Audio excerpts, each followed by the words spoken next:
நித்திய வெளிச்சத்தை தேடி நிகழ்ச்சியில் உங்களோடு ஒரு வேத பகுதியை உங்களுக்காக நான் வாசிக்க விரும்புகிறேன்.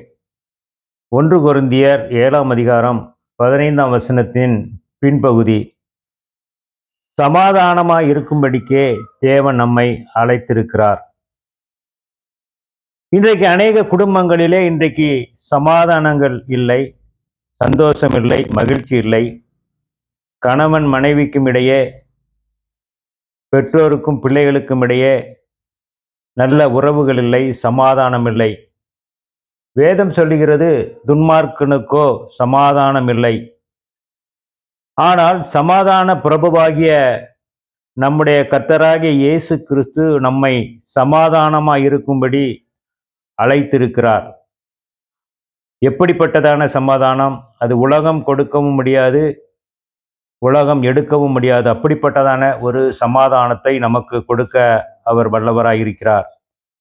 யோவான் 14ஆம் அதிகாரம் 27ஆம் வசனத்திலே, சமாதானத்தை வைத்து போகிறேன், என்னுடைய சமாதானத்தையே உங்களுக்கு கொடுக்கிறேன், உலகம் கொடுக்கிற பிரகாரமாக நான் உங்களுக்கு கொடுக்கிறதில்லை, உங்கள் இருதயம் கலங்காமலும் பயப்படாமலும் இருப்பதாக என்று சொல்கிறார்.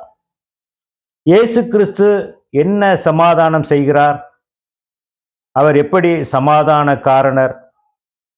நமக்கும் தேவனுக்கும் பகை. எதினால் பகை? நாம் பாவம் செய்ததினால் தேவனுக்கும் நமக்கும் பகை. அதற்கு இயேசு கிறிஸ்துவானவர் மத்தியஸ்தராக கிடைக்கப்பெற்று நமக்கு சமாதானத்தை செய்ய அவர் வல்லவராய் இருக்கிறார். எபேசியர் 2ஆம் அதிகாரம் 14ஆம் வசனத்தை நாம் வாசித்து பார்ப்போமானால், எப்படி எனில் அவள் நம்முடைய சமாதான காரணராகி இருதரத்தாரையும் ஒன்றாக்கி பகையாகிய நின்றை பிரிவினையாகிய நடுச்சுவரை தகர்த்து என்று சொல்லி நாம் வாசிக்க முடிகிறது.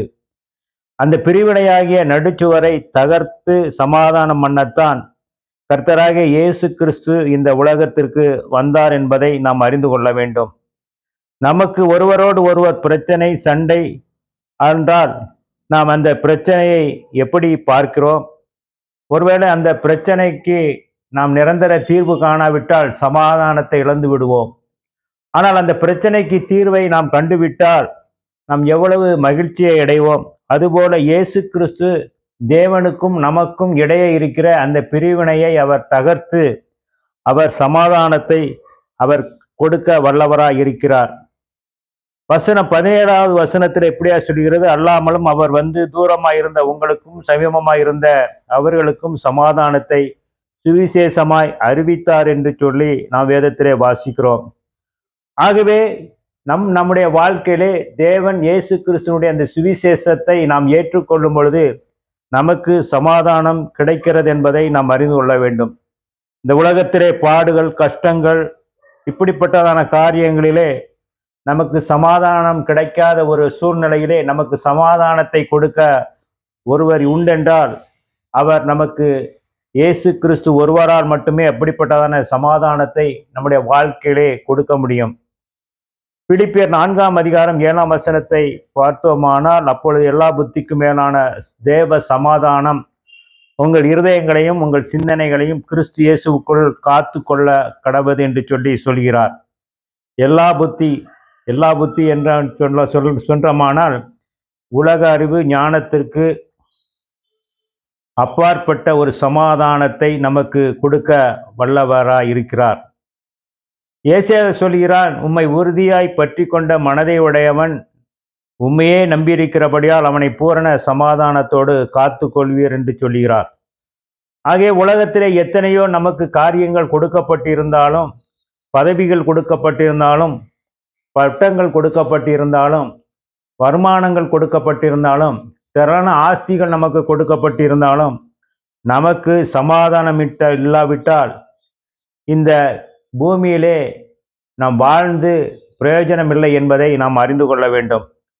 ஆகவே ஆண்டவராய் இயேசு கிறிஸ்துவும் நமக்கு சமாதானத்தை கொடுக்க வேண்டும் என்ற நோக்கத்திற்காகவே அவர் இந்த பூமிக்கு வந்தார். அவர் ஒப்புரவாகும் அந்த ஊழியத்தை அவர் செய்தார்.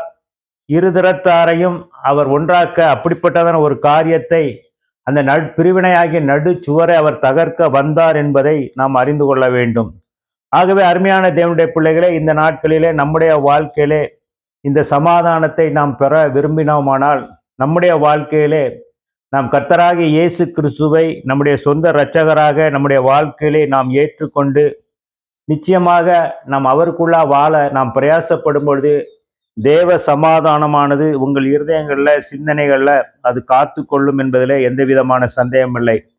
ஆகவே வேதம் இன்னொரு வசனத்தையும் நான் நினைவுபடுத்த விரும்புகிறேன். மத்தேயு 5:9 சமாதானம் பண்ணுகிறவர்கள் பாக்கியவான்கள் என்று சொல்லி நாம் வேதத்திலே வாசிக்கிறோம். அந்த சமாதானத்தை பண்ணத்தான் நம்முடைய கர்த்தராகிய இயேசு கிறிஸ்து இந்த உலகத்திற்கு வந்தார். மீண்டும் சந்திப்போம். நன்றி.